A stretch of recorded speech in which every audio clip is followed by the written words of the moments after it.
नमस्कार दोस्तों, I welcome you all to Sahas institute of commerce. SY BCom में business ethics subject का unit number 3 हम लोग स्टडी कर रहे हैं और आज के सेशन के अंदर हम लोग डिस्कस करने वाले हैं एक इंपॉर्टेंट टॉपिक जो कि आपको 4 से लेके 7 मार्क के लिए काम लग सकता है। इतने मार्क्स में ये क्वेश्चन आ सकता है, सेमी इंपॉर्टेंट भी हम कह सकते हैं। हाँ, मोस्ट इंपॉर्टेंट तो है, बट आपको छोटे मार्क्स के लिए, कम मार्क्स के लिए इंपॉर्टेंट है।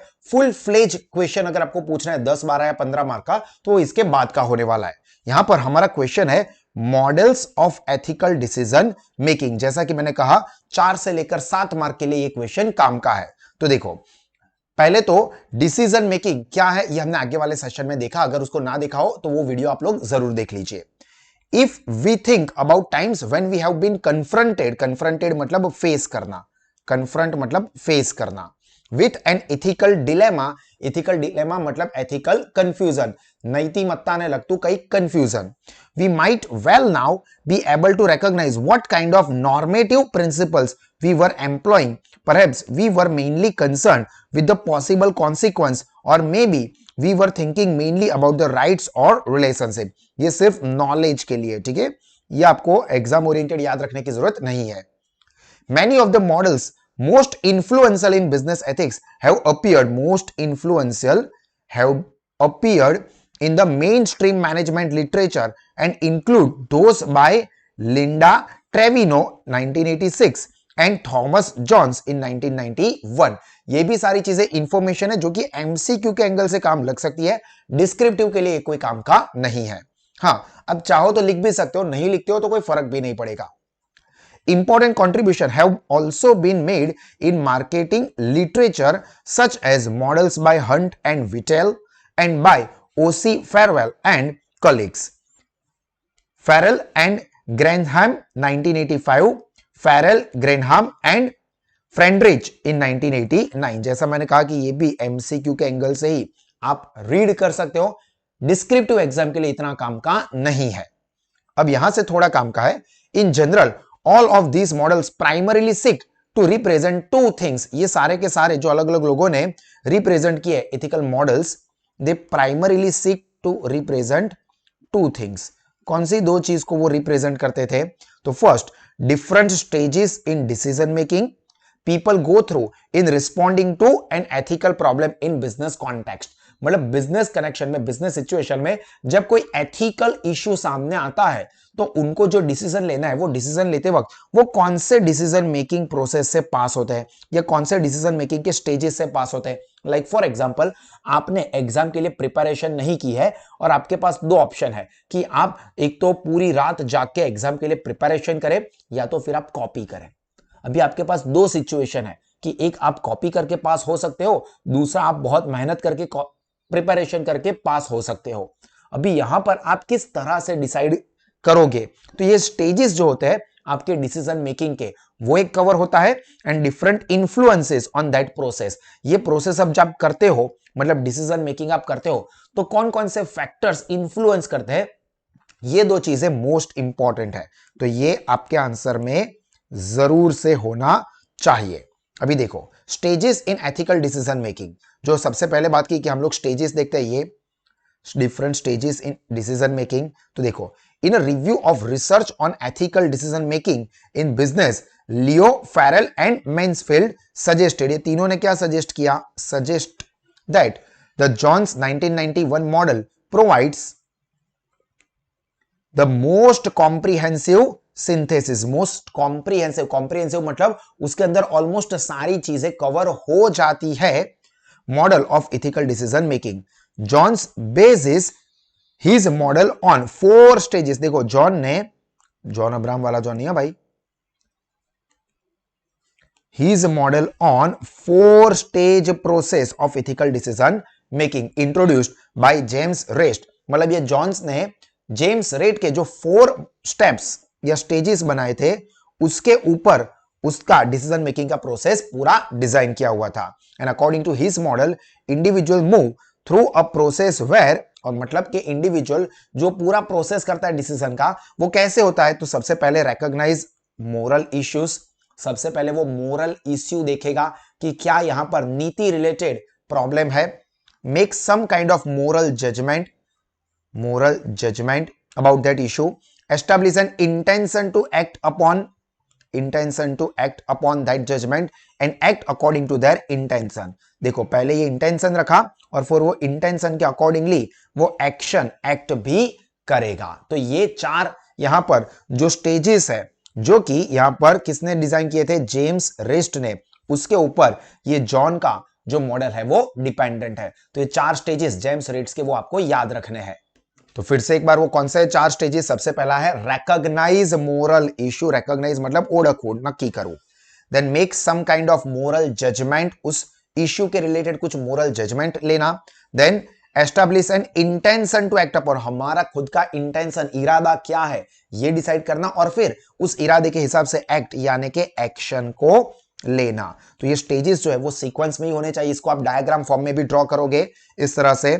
recognize moral issue, then make some moral judgment, then establish moral intent मतलब intention, and then act और engage in moral behavior. तो आप यही 4 चीजों को भी यहां पर बॉक्स में लिख सकते हो, पर डायग्राम लिखना है क्योंकि 4 से 7 मार्क के लिए इक्वेशन बहुत बड़ा नहीं है. तो डायग्राम ड्रॉ करोगे तो आपको अच्छे खासे मार्क्स मिलेंगे. नाउ द मॉडल डिस्टिंग्विश यानी कि डिफरेंशिएट करना, अलग करना. डिफरेंशिएट अलग करवो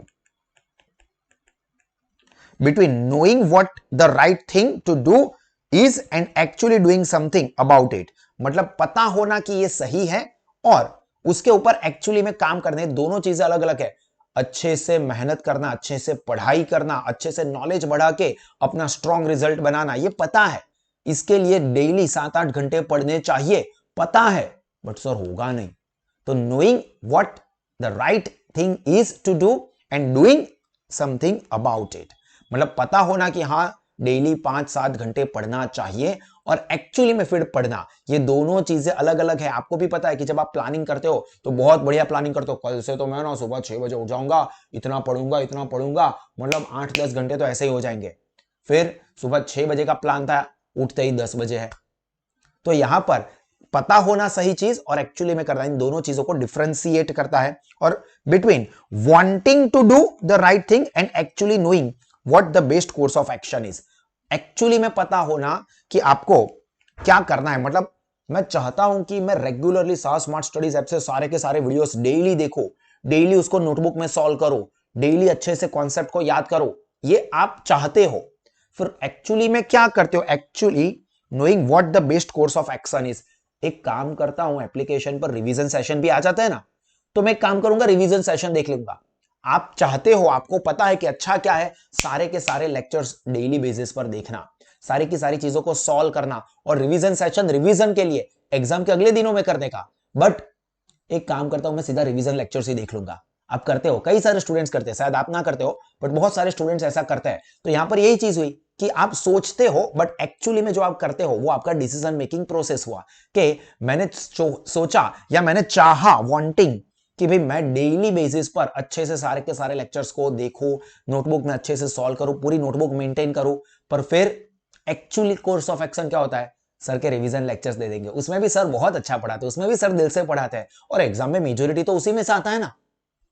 तो हम लोग ये करते हैं. तो ये दोनों चीजों को भी डिफरेंशिएट करता है. For example, even though a sales person might know that lying to a customer is wrong, morally कि पता है कि भाई कस्टमर को अगर हम कुछ झूठ बोलते हैं प्रोडक्ट बेचते वक्त तो वो गलत है, फॉर वन रीजन और another, such as needing to meet aggressive sales target, they might not actually always tell the truth.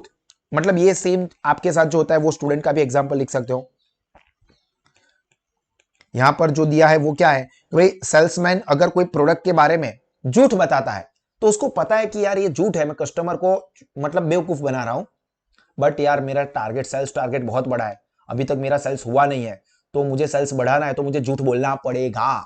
Actual पता होना कि क्या सही है या एक्चुअली सोचना कि मैं सच बोल के काम करूं, बट एक्चुअली में हम करते कुछ अलग है. जैसे मैंने कहा कि स्टूडेंट सोचता है कि मैं डेली 4-6 घंटे पढ़ूंगा, डेली सारे के सारे लेक्चर्स अटेंड करूंगा या एप्लीकेशन पे वीडियोस देखूंगा, नोटबुक अच्छे से मेंटेन करूंगा, बट अभी मैंने तो पढ़ाई की नहीं है, तो अभी मैं क्या करूंगा, सीधे रिवीजन लेक्चर्स देख लूंगा, वैसे भी एग्जाम में उसमें से ही आता है सब कुछ.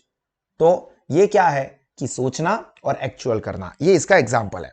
Similarly although purchasing manager may realise that receiving personal gift from supplier is ethically questionable, मतलब एक तरह से रिश्वत ही हुई।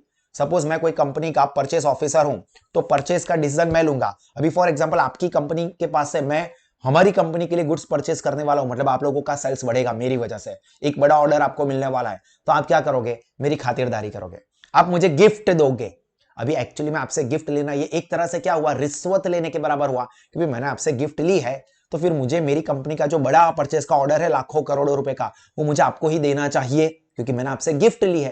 तो ये एक्चुअली में गलत है, बट यार ठीक है चलेगा, उन्होंने गिफ्ट दी है ना, तो पता होना कि नहीं उसने भले गिफ्ट दी है, उसने मुझे कोई गिफ्ट नहीं दी है, कोई मुझे रिश्वत नहीं देने वाला है, बट उसकी गुड्स की क्वालिटी अच्छी है तो मुझे वो खरीदना चाहिए मेरी कंपनी के लिए। बट इसने मुझे गिफ्ट दी है, वो मुझे हमेशा ध्यान रखता है, गुड मॉर्निंग सर का मैसेज करता है, तो मैं उसको संभाल लेता हूं। तो ये चीज is ethically questionable. They may differ making a judgment about the problem until someone actually questions them about it. Clear?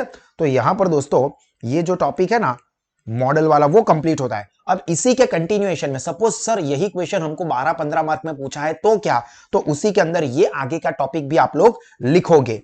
हालांकि ये सेपरेट टॉपिक के तौर पे ऑलमोस्ट आपको एग्जाम में फिक्स ही आने वाला है, almost fix for 10 to 15 marks. तो आपको इसको प्रॉपरली देखना है और इसको हम दो पार्ट में डिस्कस करने वाले हैं। तो उसके दोनों ही पार्ट, एक जो डिसीजन मेकिंग के फैक्टर्स है उसमें आपको बता दूं ओवरव्यू, एक इंडिविजुअल फैक्टर्स आएंगे और दूसरे सिचुएशनल फैक्टर्स।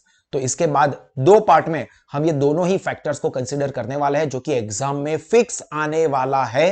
तो उसको आप लोग बहुत ही ध्यान से देखोगे और इसी तरह के और एक्स्ट्राऑर्डिनरी एजुकेशन के लिए अपने सारे दोस्तों को रेकमेंड करो कि वो गूगल प्ले स्टोर से सास स्मार्ट स्टडीज ऐप को आज ही सब्सक्राइब करें। गॉड ब्लेस यू ऑल, जय हिंद।